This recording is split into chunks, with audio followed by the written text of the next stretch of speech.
Hello and welcome back. In our last video, we took a deeper dive into the Android manifest and we saw how we could change some of the important information about our app, such as the app's, let's see, we're going to connect here via settings. There we go, such as the app's label, the app's icon, and then the theme that the app uses, like the changing of the color here.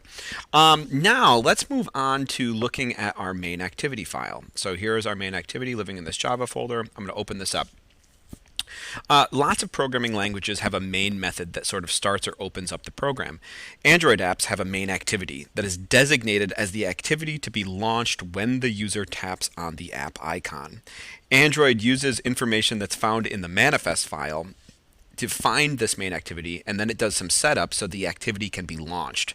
And this gives the app essentially some functionality. But at this point, all the app is functionality. It's just code. There's nothing to actually look at because there's no layout to the functionality that's been, set up yet. So the activity itself has to do some setup so that the layout can then be inflated, which gives the user something to look at or interact with. And so I'm using that word very carefully here, inflated, because we call this process layout inflation. So let's look at the main activity.kt file and we'll have a closer look. So here is our main activity. One of the first things we'll see is we have the class definition, main activity, and the notation main activity : app compat activity means that the main activity class, this main activity class, extends from the app compat activity class. And so what does that mean? Well, it means that our main activity class has access to everything that the app compat activity class has. An app compat activity is a subclass of the activity class, which is a broader class, and the activity class supports the app compat activity class supports all modern Android features while providing backwards compatibility with older versions of Android. So to make our app available to the largest number of devices and the largest number of users possible, we're always going to extend our main activity from the app compat activity class. And so maybe I'm going to put a little comment here. We'll comment this main activity out. We'll say main activity extends from app compat activity, giving it more functionality, we'll just say. Okay, perfect. Now, once we get inside of this class, let's see what happens. The first thing that we do is we call override function onCreate. So we call an override to the onCreate method. Activities, right, our main activity, they have a set of predefined methods known as lifecycle methods that are called during the setup and the life of the activity. We'll learn more about these in upcoming videos, but one such lifecycle method is onCreate, which runs when the device creates your main activity.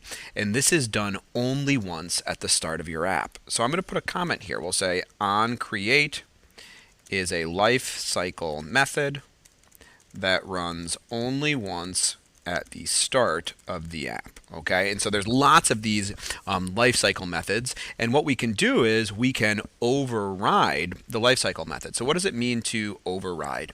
Well, when you override a method, essentially what you're doing is you're replacing or adding on to the code that's already in the method. And so you have two options, right? You can completely replace the method, so we can completely replace what onCreate should do, or we can sort of extend this method. And so we're going to choose to extend this method by calling super.onCreate.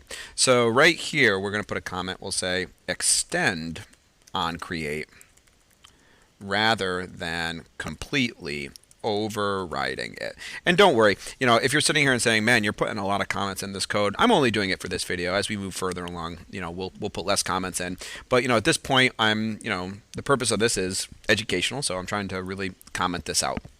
So we're going to extend onCreate rather than overriding it, which by calling super.onCreate. So that means whatever the onCreate method was going to do, it's going to continue doing.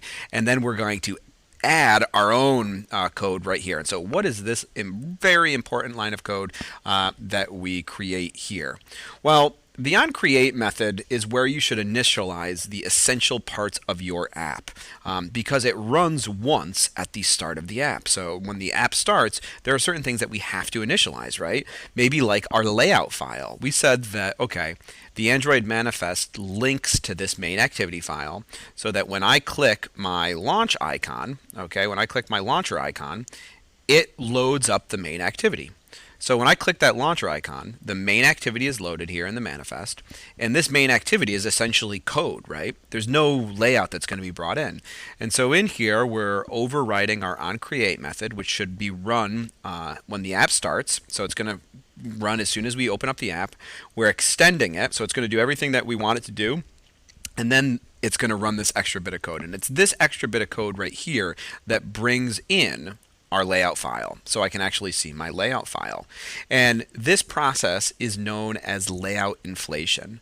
Layout inflation is the process in which the views that are defined in our XML layout, which we haven't really looked at, but if I open up my layout file, right here is my layout file. So these views, like this text hello world, it exists inside of this layout file. It does not exist inside of this main activity. But layout inflation is the process in which the views that we define in the layout files are turned into or inflated into Kotlin objects. And so once this happens, our main activity can draw the views onto the screen, it can modify the views, and it can work with them. So we use this line right here, set content view, and to inflate our layout. And so I'm going to put a comment here because this is very important. We'll say inflate our layout with set content view and turn all views in the layout into Kotlin objects. Okay, so there we have it, right? Now let's look a little bit further here. In this set content view, we actually have to pass a reference to our layout file, right? We can't just say, set content view and leave it blank like this because there's nothing to set. You can see we sort of get an error here. So I'm going to undo that. And so let's look what's passed here, r.layout.activityMain. So this is very similar to what our layout file is called. Our layout is called activityMain.xml. And so we have this R notation, or this R class. Well, the R class is generated when we build our app and by the Gradle, and it contains all of the app's assets, including the contents of the resources directory. One of those things is the layout file, right? So R, the resources folder, .layout.activityMain is sort of giving the location of the layout file that we want to essentially inflate.